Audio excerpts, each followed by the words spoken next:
In the Ielts test, you hear some recordings and you have to answer questions on them. You have time to read the instructions and questions and check your work. All recordings are played only once. Now turn to Section 1. Section 1. You will hear a conversation between a man and a woman discussing the loss of a bag on board a plane. First, you have some time to look at questions 1 to 5.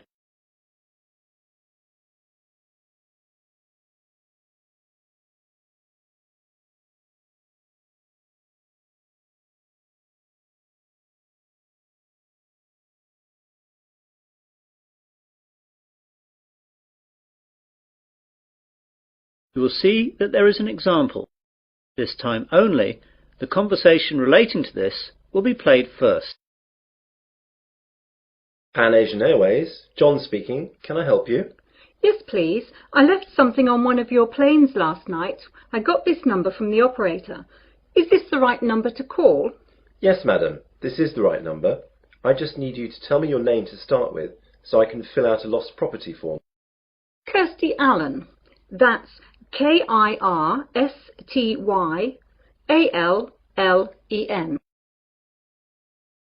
So, Kirsty is the correct answer. Now we begin. You should answer the questions as you listen, as the recording is not played twice. Listen carefully to the conversation and answer questions 1 to 5. Pan Asian Airways, John speaking. Can I help you? Yes, please. I left something on one of your planes last night. I got this number from the operator. Is this the right number to call? Yes, madam. This is the right number. I just need you to tell me your name to start with, so I can fill out a lost property form. Kirsty Allen. That's Kirstyanlen. Right, I've got that. Now, what happened last night? Well, I was on a flight last night from New York to London that landed at 12:30 a.m. We were delayed a while in New York, so that when we eventually landed, I was so tired that I accidentally left my handbag on the plane. Did you report this to anyone last night? No, I'm afraid not. I didn't notice until I got home, and then it was really too late to phone. Very well, madam. Let me take a few details for this form, and I'll see what I can do. OK, so the name was Kirsty Allen. And what's the address, please? 48 Wyndham Road, Richmond. The postcode? R16GH7. Good, I've got that. Now, your telephone number? Well, my home number is 020-8927-7651. And my mobile is 07754-897-432. I'm sorry, I didn't catch the second one. What was the mobile again? 07754-897-432. Thanks. Now, do you know the flight number of the plane you were on last night? Oh yes, hang on a second. I've got my boarding pass stub right here. The flight number was PA356. No, I'm sorry, PA365. That's it, 365. And does the boarding card stub say what seat you had? Oh yes, it was E6. And you said that it was New York to London Heathrow. Is that right? Yes, that's right. Before the conversation continues, you have some time to look at questions 6 to 10.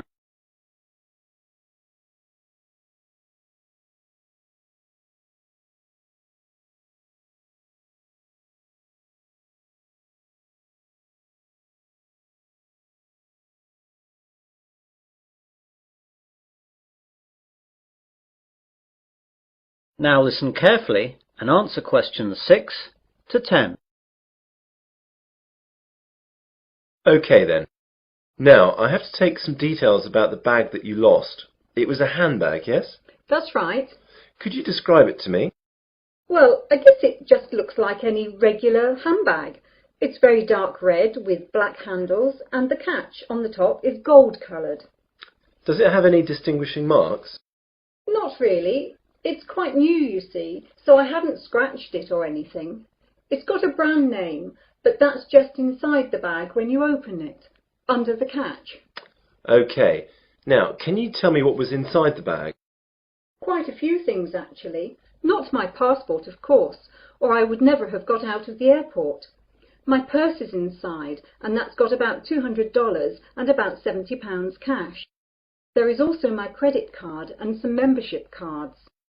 Good. I'll just write that down. Anything else in the bag?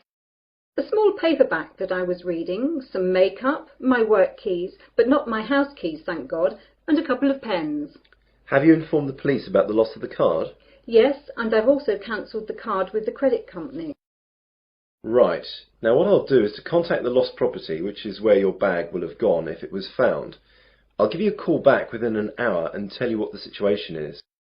If you haven't had a call within an hour and a half, call back this number and ask for me. My name is John, OK?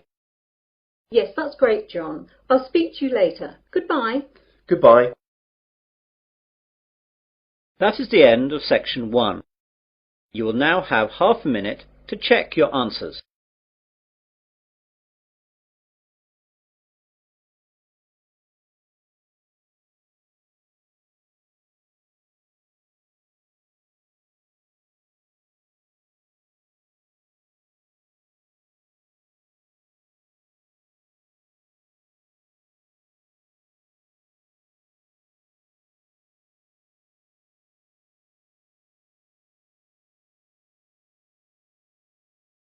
Now turn to section 2. Section 2. You will hear a man giving a welcome speech to new students at the University of Westerly. First, you have some time to look at questions 11 to 14.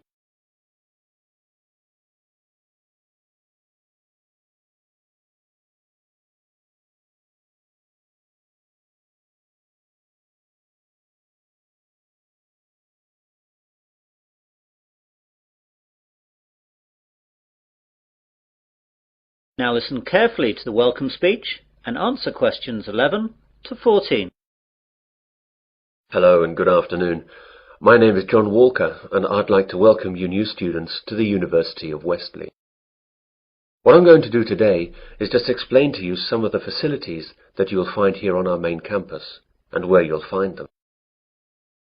If you look at the map on the overhead projector, let me talk you through some of the locations before describing some of them in more detail. Well, at present we're in the university's main lecture hall. If you go out of the main front entrance, then you will see opposite across the car park the entrance for the focal point of a lot of university life for most students. This is, of course, the Students' Union. About 150 yards on the left of the Union, as you look at it from here, is another focal point for the students, though not as popular as the Union, the University Library. Behind the library is the main university refectory, where many students eat both lunch and dinner. On the other side of the Union is the college chapel, and behind that there is a small hall of residence. There are 3 other halls of residence behind the Students' Union. Behind the hall that we're in now is the sports hall and grounds, and either side of us are academic departments with lecturers' offices, lecture halls, and various labs. You'll find it all a bit confusing at first, but you'll get to know your way around fairly quickly.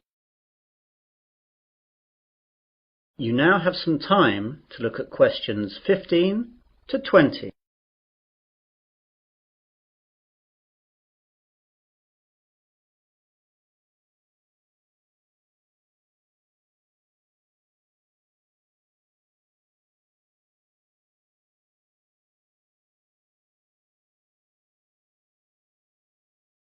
Now listen to the rest of the welcome speech and answer questions 15 to 20. I'd like now to talk about a few important places on the campus. All students must belong to the Students' Union if they wish to use any of its services. It's very cheap, and we certainly recommend that you join. The Union provides a bookshop covering all the course books at the university, plus lots of other titles for a range of interests. You can eat and drink at the Union. There is a Fat Phillips on the ground floor, serving a wide range of fast foods and drinks. Then there is the main Union bar up on the first floor. This is where the Union parties, dances and balls are held. And there's a pizza corner where cheap, large pizzas can be served up in a few minutes. Other areas that will be of interest to students are the welfare office, the travel office, and the club's office.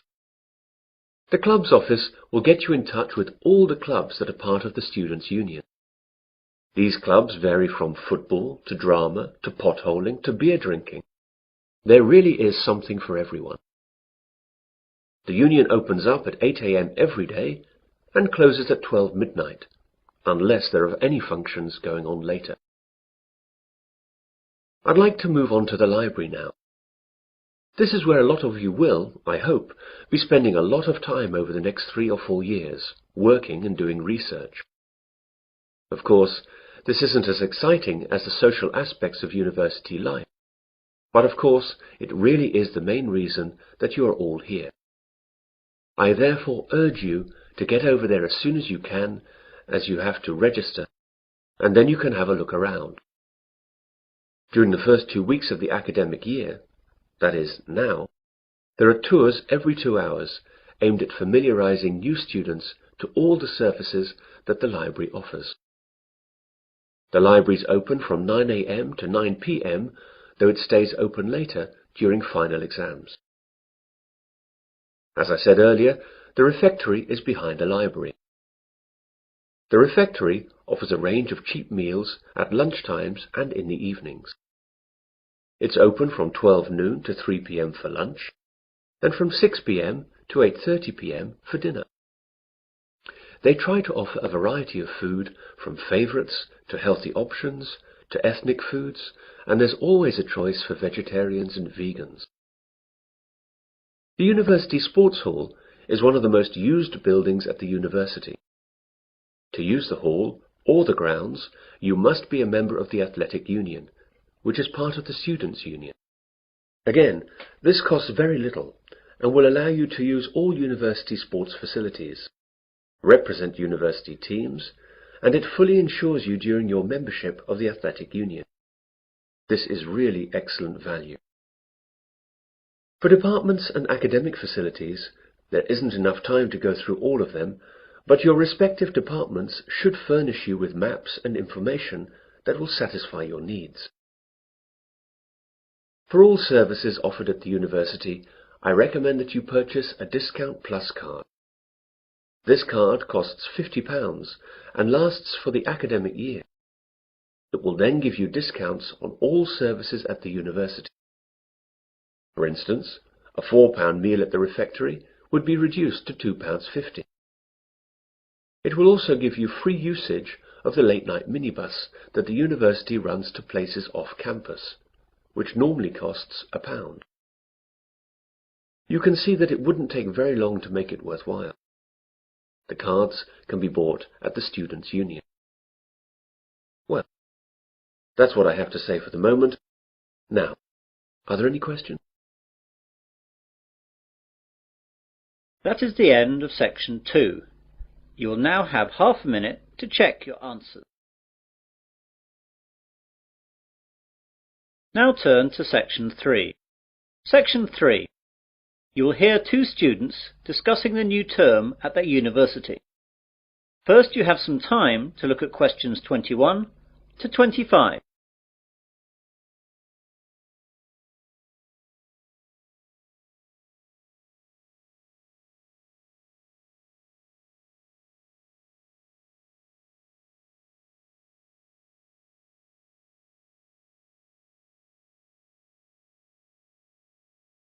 Now listen carefully and answer questions 21 to 25. Hey John, I didn't know you were here at university yet. When did you get here? Oh, just yesterday, Thursday. I've got some stuff to get sorted out for the start of my second year, as I've just got some new subjects. Today I've got to sort out my timetable. It seems like I've got quite a lot to do this year. When did you get here? I've been here since Tuesday. What classes are you doing this year then? Well, I'm continuing economics, of course, as that's my major, but I'm taking an extra maths class and I'm dropping Spanish so I can take up French. What about you? My major's the same as yours, of course, but I'm going to continue the same classes as last year as I like them so much. They're history and music. What's your Monday timetable like? Well, at 9, it looks like I've got French for 3 hours. That's going to be a tough start to the week. Yeah, I can't imagine it worse. I've got history for 3 hours, which will kill me. The good thing for me is that I've got a free in the afternoon, which will relax me after that morning. No such luck for me, though. I've got that extra maths class starting then, so I'll be hard at work all day on Mondays. Yeah, I don't envy you that. Still, the extra maths will really help your economics in the long run. I know, that's why I'm taking it this year. Last year I really struggled with all the maths that I didn't understand in the economics, but hopefully this year that will all change. What about sport? What have you chosen to do on Wednesday sports afternoons? Are you sticking with rowing? I'd love to, but the rowing club storeroom got broken into and the boats were damaged, so it's not possible till the club can get enough money to repair or replace the boats.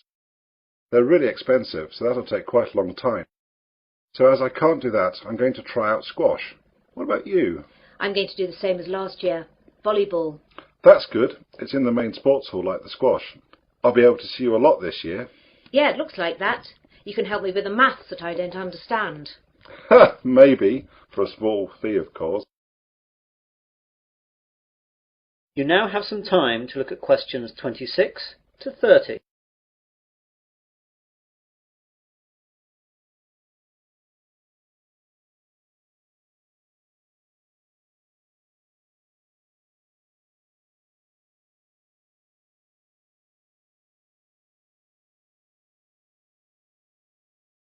Now listen to the rest of the discussion and answer questions 26 to 30.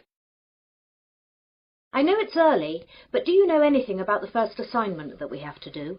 Yes, it's already up on the economics faculty notice board. There's a choice of essays up there. I think there are about 10 you can choose from. I can't remember any of the titles though, apart from the one that I think I'm going to write about. What's that one then? It's about the short-term future of third world economies. Ooh, I don't like the sound of that. It seems very wide-ranging. It is, but remember that I spent some of the summer vacation travelling in Africa and Asia, so that has made me more interested in the subject, and I've also got some first-hand ideas on the subject. Does the essay list mention how long the essays have to be and the deadlines? Yes, you remember last year all the essays had to be 3,000 words in length. Well, that's gone up by 1,000 words. Oh no, they'll take ages. I know, I was hoping that they'd stay at 3,000 words, or only go up to 3,500, but no luck, I'm afraid. What about the deadline? The first one has to be in by the 30th of October, and the second one by the 30th of November. It looks like one essay a month like last year. Well, at least that hasn't changed. But as it's the end of September now, that leaves only a month to get the first one done. I'm going to have to get onto that straight away. Yes, you'd better. If you want to talk about it, I'm going to be at the campus cafeteria at 1:30 for lunch. We could go over some questions. I can't then, as I'll be in the sports hall working out. How about 3 this afternoon at the Economics Common Room? That seems okay. We'll be right by the economics course office where the questions are, so that'll be convenient for checking up on them. OK, see you then. Bye. Bye. That is the end of section 3. You will now have half a minute to check your answers.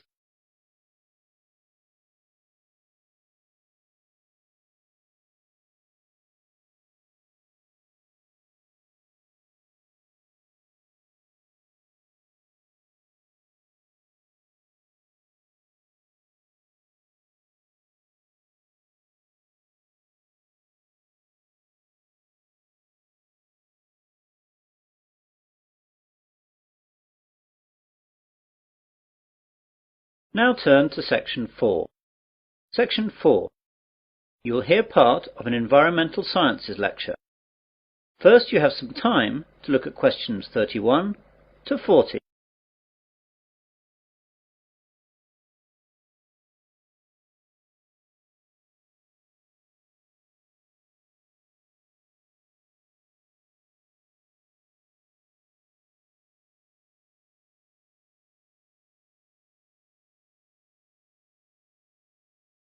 Now listen carefully and answer questions 31 to 40.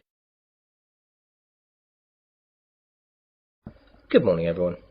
My name is Professor Wilson, and I'm lecturing you today as part of your Environmental Sciences course. Part of this course is concerned with pollution issues in our world today, and part of this lecture will look at some of the ways that the oil industry has developed to deal with oil spills around the world. Oil tankers are the largest ships to sail in the ocean. For countries such as Japan that have no oil deposits of their own, tankers are the only way that oil needed to power their economies can be moved. They are designed to hold millions of barrels of crude or refined oil in reasonable safety and without damage to the environment. When oil is released from these ships, the oil spreads out over the surface of the water in a large slick. These oil slicks can cover hundreds of miles, and they cause huge environmental damage. Oil is released for varying reasons. Accidents while loading and unloading and deliberate spills account for many slicks today, but it is ships hitting other ships or rocks which is the major cause of slicks. Because oil slicks are so damaging to the environment, numerous ways of containing them and cleaning them up have been developed. In previous years, slick cleaners would sometimes try to set fire to the slicks and burn them off, but that is rarely done nowadays because, surprisingly, nearly all oil slicks consist of compounds that aren't flammable. Combustibility comes after refining. The 4 ways of cleaning up oil spills that we'll look at today are as follows: the containment boom, chemical detergents, the sponge, bacteria. The containment boom is the most common method of cleaning up after an oil spill. Barriers are erected in the water and the oil is then sucked up. Basically, a containment boom is just a large float that surrounds and contains the slick. This method is cheap and straightforward, however only functions in very calm seas. Another method to clean slicks is to spray detergent solution from airplanes or boats directly onto the spill. Depending on the detergent, 2 things can happen. One possible result is that the oil can break up into clumps, which sink to the bottom of the ocean. Although these clumps are themselves hazardous, the problems caused by the clumps are much easier to deal with than the problems caused by oil slicks. The other possibility is that the oil then breaks down into tiny droplets, which are soon spread and become harmless. This method is well suited to dealing with the larger slicks. A negative aspect is that often the chemicals remain in the water, and they can kill fish and other marine life. A Berlin-based company has developed an alternative method for cleaning up oil spills. Eco-Carbon has invented a giant sponge made of lignite resin that sucks up the oil, preventing it from harming the environment. The sponge comes as a mat, which contains crushed coal, whose small granules can soak up large amounts of oil. The process is safe and cheap. The sponges have so far withstood small-scale testing in pools of water with miniature oil slicks. A unique advantage is that once the oil is absorbed into the mat, it remains fixed there permanently. The downside, however, is that the mats become toxic waste. Scientists are also trying to improve other methods to fight oil spills. At the scenes of oil spills around the world, they found bacteria that seem to have an appetite for the toxic black sludge. Now the scientists are breeding these bacteria and studying them to determine which is the most effective at reducing oil levels. Eventually they hope to put the best bacteria to work in helping clean up after oil spill disasters. The bacteria actually use the oil as food. As the bacteria reproduce, they eat more and more of the slick until it finally vanishes. Eventually, this method should be cheap, easy to administer, and be completely eco-friendly, as when the slick is gone, the bacteria's food source is gone, and they die, leaving nothing behind at all. So far, this method has no discernible drawbacks. Well, that's the end of the section of the lecture on cleaning up spills. This subject is an optional essay for your course. You'll find the reading lists and essay questions on the faculty notice boards along with a deadline for submission. If you choose it, seminars will be held at a later date. That is the end of section 4. You'll now have half a minute to check your answers.